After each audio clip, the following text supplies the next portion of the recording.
কোনো কাজে যদি আপনি সফলতা যদি পেতে চান, কেবলমাত্র দুটি কাজ করতে হবে। এক নাম্বার হচ্ছে আপনি আল্লাহ সুবহানাহু ওয়া তাআলার কাছে আশ্রয় চাইতে হবে, আল্লাহ তাআলার কাছে ফরিয়াদ করতে হবে, অর্থাৎ বারবার ভাবতে হবে, অনুধাবন করতে হবে, চিন্তা করতে হবে। বারবার ভেবে অনুধাবন করে চিন্তা করে ইস্তিখারা করার পরে আপনি যখন কাজটা করবেন, তখন দেখবেন আল্লাহ তাআলা আপনার সেই কাজের মধ্যে বারাকা দেবে।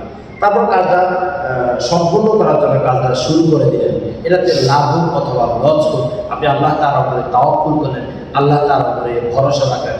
আপনি বলবেন আল্লাহ তাআলা যা করেছে আমার মঙ্গলের জন্যই করেছে, দেখবেন আল্লাহ তাআলা আপনাকে সফলতা দান করে দেবেন।